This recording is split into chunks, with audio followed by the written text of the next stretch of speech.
एक ऐसे ऊर्ध्वयु है कि पिछले 30 साल से भी ज्यादा जो वकीली पेशे में, वकील का पेशा बड़ा नोबल पेशा होता है, जैसे डॉक्टर का होता है, जैसे शिक्षक का होता है, ये 3 महत्वपूर्ण पेशे या प्रोफेशन के रूप में हम इनसे मानते हैं।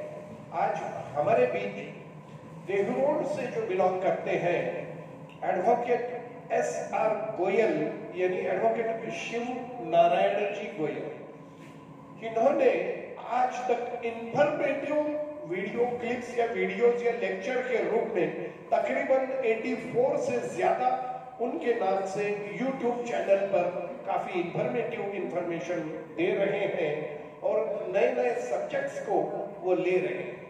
पिछले चाहे दीवानी या फैमिली मैटर्स हो या क्रिमिनल मैटर्स हो, हर टाइप के वो वकीली करने में अपने आप में वो महारत हासिल रखते हैं और बहुत ही ऊंचे दर्जे का नाम है। चाहे रूरल एरियाज के प्रॉपर्टीज या दूसरी और कोई बात हो उनका प्रॉब्लम हो, या अर्बन डेवलपमेंट्स के अंदर भी इन्होंने बहुत सारा काम किया है। बहुत सारे बिल्डरों के इनके पास में काम बने रहते हैं और इस प्रकार की एक नायाब हस्ती जो हमारे अपने बीच है, तो हम उनका लाभ ले रहे हैं और उन्हें यहाँ पर हम आप लोगों के आतो नीचे आवाज़ें बुलंद उनका मैं बड़ा इस्तेकबाल करता हूँ, बड़ा प्यार से उनको मैं खुलूस के साथ यहाँ पे मैं एहतराम कर रहा हूँ और उनको यहाँ स्टेज पर बुलाकर उनका स्वागत करता हूँ। आइए, और मैं अब आगे का स्टेज हमारे एडवोकेट शिव नारायण जी के सौंपता हूँ। धन्यवाद घनश्याम जी, आपने मेरा परिचय काफी बड़ा चढ़ा के बोल दिया है।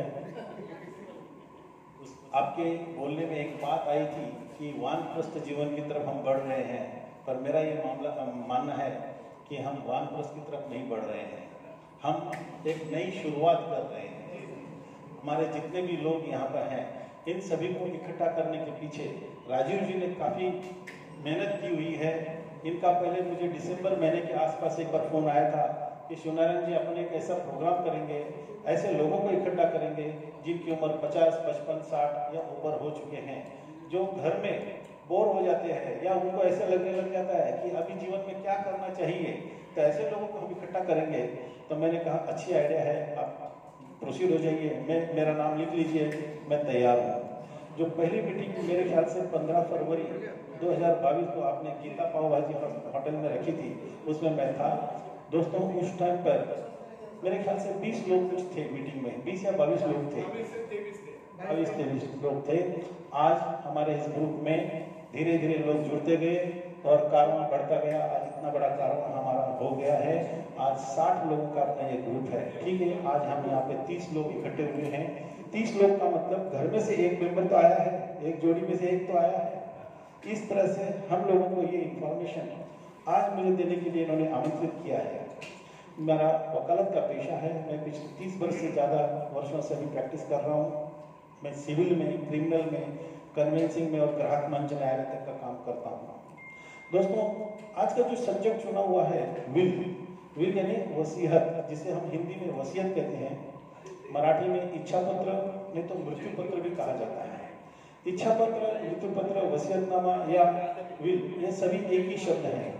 विल जो शब्द है ये सिर्फ एक डिड नहीं है, ये डॉक्यूमेंट नहीं है। विल हम लोगों से, आप लोगों से जुड़ा हुआ है। हम लोग हमेशा बोलते हैं कि अगर किसी की प्रॉपर्टी है और वो आदमी गुजर जाता है तो उसकी प्रॉपर्टी कैसे डिवाइड होगी। हिंदुओं की प्रॉपर्टी होगी तो अलग ढंग से डिवाइड होगी, मुसलमान की होगी तो उसके अलग ढंग से होगी, क्रिश्चियन होगा तो उसका अलग ढंग से होगा, पारसी होगा तो अलग ढंग से होगा। अभी हम यहाँ पे अग्रवाल लोग हैं जिसको हिंदू लॉ लागू है और हम हिंदू लॉ के हिसाब से अपनी आज की चर्चा आगे बढ़ाएंगे। हिंदू लॉ के हिसाब से 2 बातें होती हैं। एक, अगर वो व्यक्ति गुजर गया, एक आदमी अगर गुजर गया, उसकी प्रॉपर्टी अगर समझो है उसके पास में और वो गुजर गया तो उसकी प्रॉपर्टी कैसे डिवाइड होगी, ये मैं आपसे पहले शेयर करना चाहता हूँ। लेकिन कुछ लोगों को शायद बोर्ड पे दिखाई नहीं देगा। अगर आप लोग शेयर करना चाहते हैं तो इस तरफ आ जाइए। डाइस इधर कर दूंगा, ये आगे ले लेते हैं तो फिर इनको नहीं दिखेगा।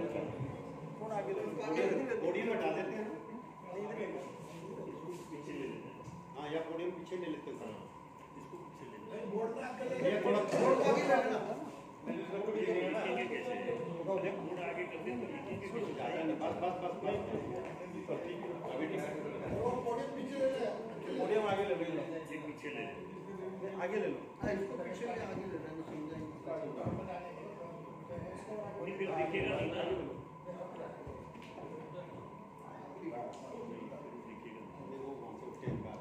दोस्तों, विल किसे कहते हैं? सबसे पहले कानूनी भाषा में अगर ये सोचा जाए कि विल क्या होता है, वसीयतनामा क्या होता है। वसीयतनामा एक ऐसा डॉक्यूमेंट है जिसमें एक व्यक्ति अपने जीते जी एक डिक्लेरेशन करता है, और वो डिक्लेरेशन ऐसे करता है कि मेरे मरने के बाद मेरी प्रॉपर्टी मेरे वारिसदारों में किस ढंग से बंटनी चाहिए। अगर समझो किसी व्यक्ति को 4 बच्चे हैं, 2 लड़के 2 लड़की, उसकी वाइफ और उसकी माँ, ऐसे लोग हैं, और वो अगर कुछ नहीं लिख कर जाता है, कुछ नहीं लिखा, तो ये प्रॉपर्टी उसके बच्चों में, उसकी औरत में और उसकी माताजी को मिलेगी। लेकिन अगर वो अपनी प्रॉपर्टी को कहीं और देना चाहता है, या वो उस प्रॉपर्टी को किसी ढंग से अलग हिसाब से डिवाइड करना चाहता है, तो वो किस ढंग से डिवाइड होगी, उसकी जो इच्छा है उस इच्छा का सम्मान किया जाएगा। ऐसा नहीं होगा कि वो इच्छा पत्र लिखकर चला गया और बच्चे उसको छुपा देंगे और उसके बाद में वो डिवाइड कर देंगे। अगर इसने किसी तीसरे व्यक्ति को भी अगर अपनी प्रॉपर्टी दी है, तो वो प्रॉपर्टी उस व्यक्ति को जाएगी, लेकिन यह प्रॉपर्टी उसकी सेल्फ एक्वायर्ड प्रॉपर्टी होनी चाहिए, उसकी खुद की प्रॉपर्टी होनी चाहिए, पुश्तैनी प्रॉपर्टी नहीं होनी चाहिए। अगर पुश्तैनी प्रॉपर्टी है तो उसमें उसका हिस्सा देखा जाएगा। अगर समझो, एक सोचिए कि 1 करोड़ रुपए किसी ए नाम के व्यक्ति को मिल गए, उसको पुश्तैनी मिले हैं। जब उसको 1 करोड़ रुपए मिले हैं तो 1 करोड़ रुपए उसके अकेले के नहीं हैं। अगर उसको बच्चे हैं, उसकी लड़कियां हैं, उसकी औरत है, उसकी माताजी है, तो इस प्रॉपर्टी में उस आदमी का हिस्सा तो है, लेकिन उसके साथ में ये जो नीचे वारिसदार है इनका भी हिस्सा है। लेकिन उसका जो खुद का हिस्सा है वो अपने खुद के हिस्से को सिर्फ इच्छा पत्र से दे सकता है, लेकिन बाकी की प्रॉपर्टी में बाकी सभी लोगों का हिस्सा है। अब हम सबसे पहले ये देखेंगे कि इच्छा पत्र जो बनाया जाता है, कौन व्यक्ति इच्छा पत्र बना सकता है। सबसे पहला मुद्दा यह है कि कौन व्यक्ति इच्छा पत्र बना सकता है।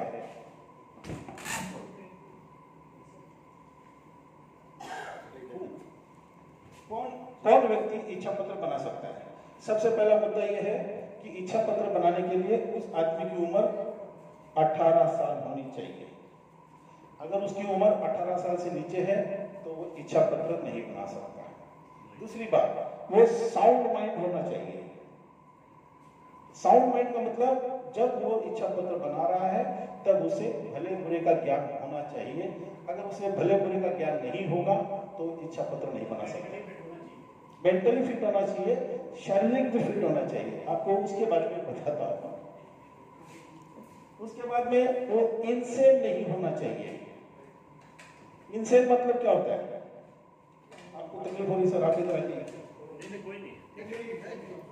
इनसेन का मतलब वो होता है कि वो सुबह तो ठीक है, शाम को खराब हो गया है दिमाग में, मतलब हमेशा वो इंसेन नहीं है, हमेशा वो पागलपन का दौरे में नहीं है, लेकिन एक समय आता है कि उस वक्त उसकी मानसिकता एकदम सही होती है। जब वो मानसिकता में ठीक होगा तो वो अपनी इच्छा पत्र बना सकता है। उसके बाद में एक होता है इडियट। इडियट यानी कौन? जो बचपन से ही पागल है, ऐसा आदमी इच्छा पत्र नहीं बना सकता। ये हो गया। दूसरी बात, जो आदमी शराब पिया हुआ है, इंटॉक्सिकेटेड है, जिसने शराब पी है, नशे में है, अगर ऐसी वो परिस्थिति है तो वो इच्छा पत्र नहीं बना सकता। अब ये हो गई कंडीशंस। क्या औरत इच्छा पत्र बना सकती है? तो उसका आंसर है यस। औरत भी अपनी प्रॉपर्टी की इच्छा पत्र बना सकती है। अब सवाल यह है कि इच्छा पत्र क्यों जरूरी है? इच्छा पत्र क्यों जरूरी है? मैं आपको इसका एक उदाहरण दूंगा।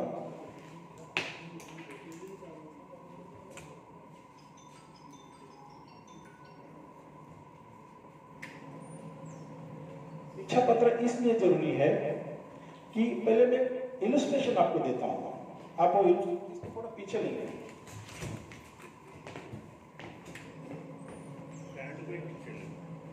पीछे ले लो। इधर ठीक है, गिर रहा हो, इसको उल्टा कर दो।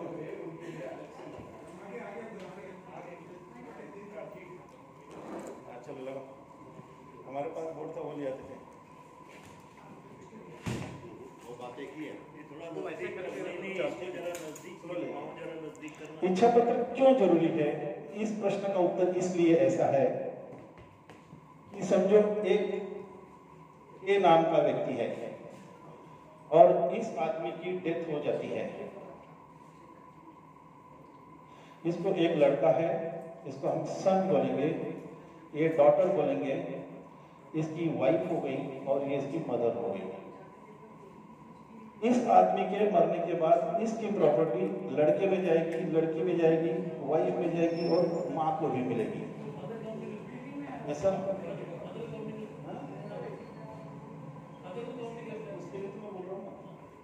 इच्छा पत्र क्यों जरूरी है? इसलिए तो जा रहे हैं। अब सवाल यह है कि जब ये आदमी गुजर गया, उसकी प्रॉपर्टी लड़के में जाएगी, लड़की में जाएगी, उसकी वाइफ में जाएगी, मदर को मिलेगी, लेकिन पिताजी को नहीं मिलेगी, फादर को नहीं मिलेगी।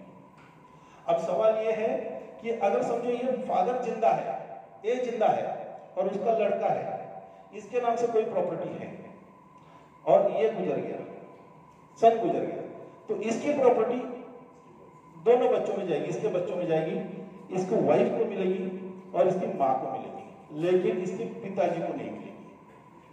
अब सवाल यह है कि अगर पिताजी प्रॉपर्टी का इच्छा पत्र करके अपने बेटे को दे ही देता है और बाद में बेटा गुजर गया और पिताजी जिंदा है, पिताजी ने अगर समझो अपने जीते जी अपनी प्रॉपर्टी गिफ्ट कर दी, अपने बेटे को गिफ्ट कर दिया और कुछ दिनों के बाद में पिताजी से पहले उसका बेटा गुजर गया, तो जो प्रॉपर्टी उसने गिफ्ट बोलकर बेटे को दी है वो दोबारा पिताजी को नहीं मिलेगी। इसलिए यह रूल है, उल्टी गंगा नहीं बहेगी, मतलब गंगा नीचे ही आएगी, ऊपर नहीं जाएगी। इसलिए यह बनाया गया है कि हिंदू में पिताजी की प्रॉपर्टी बेटे को मिलेगी, लेकिन बेटे की प्रॉपर्टी पिताजी को नहीं मिलेगी। ये कैटेगरी 1 के जो लीगल है से उसमें है। अब समझो यहाँ पे कोई भी नहीं है, इस लड़के को कोई नहीं है, ना बेटी है, बेटे के अलावा उस घर में कोई है ही, फिर वो प्रॉपर्टी किसको मिलेगी? हम आएंगे ना इसके ऊपर, एक एक क्वेश्चन आएंगे, आपके सारे प्रश्न आप दिमाग में रखो, हम उसके आंसर देंगे बाद में। अब यहाँ पे इस बेटे को कोई भी नहीं है, बेटा नहीं है, बेटी नहीं है, क्या समझे, और वाइफ भी नहीं है और मदर भी नहीं है। तब यहाँ पे आपने जो प्रश्न किया है, यहाँ पे हिंदू सक्सेशन एक्ट में 4 कैटेगरीज दी हुई है। पहली कैटेगरी जो मैंने बताई, बेटा, बेटी, वाइफ और माँ। इस कैटेगरी में से कोई नहीं होगा तब ये पिताजी को जाएगी। ये सेकंड कैटेगरी है। इसके बाद में थर्ड कैटेगरी एक और आती है, उसको एग्नेट्स कॉग्नेट्स बोलते हैं, लेकिन उसका हम यहाँ पे विचार नहीं करेंगे। अभी हम पिताजी तक शामिल रहेंगे, इसके बाद में आगे नहीं जाएंगे। तो इसलिए मेरा कहना है कि इच्छा पत्र हर व्यक्ति ने अपना बना के रखना चाहिए। अपने जीवन में अपनी प्रॉपर्टी जब तक वो जिंदा है तब तक खुद के पास रखो, उसके बाद में तो नेचुरली वो अपने वालिदान में जाने वाली है। अब सवाल ये आएगा कि प्रॉपर्टी का इच्छा पत्र करते वक्त क्या करना चाहिए? क्या करना चाहिए? एक तो जब इच्छा पत्र बनाया जाता है उसमें 2 विटनेसेस होने जरूरी है। एक विटनेस नहीं चलेगा, 2 विटनेस होने चाहिए। और विटनेस भी मेरा सजेशन ये है कि अगर कोई 60 साल का आदमी है और वो एक इच्छा पत्र मतलब वसीयत बना रहा है और उसमें उसने अपनी ही उम्र के लोग साक्षीदार बोलकर ले लिए अपने ही, जैसे अगर किसी व्यक्ति की उम्र 65 साल है और वो वसीयतनामा बना रहा है, तो जब वो वसीयतनामा बनाएगा तो उसके दोस्त कौन रहेंगे? 60, 65, 70 साल के रहेंगे। होता यह है कि वो अपने दोस्तों को ही उसमें विटनेस बोलकर बनाता है। अब प्रश्न ये उठेगा आगे चल के, मैं आपको एक बताता हूँ।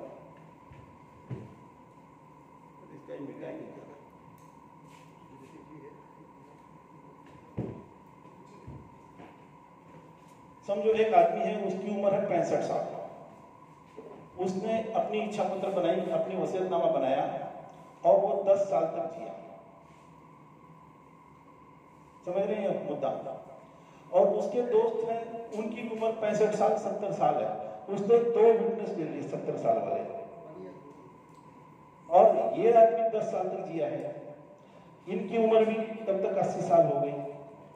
और ये दोनों में से या तो एक पहले गुजर गया और इनमें से एक दिमाग से खराब हो गया। इच्छा पत्र का या वसीयत को सिद्ध करने के लिए सबसे पहले जो साक्षीदार होते हैं, जो गवाह होते हैं, वो बहुत जरूरी होते हैं। अगर उसके पहले गवाह खत्म हो गए या मर गए या वो किसी कारण से अपनी साक्षी कोर्ट में देने से ये कर गए, मतलब असक्षम हो गए, तो इच्छा पत्र आप सिद्ध नहीं कर पाओगे, लैप्स नहीं होगा।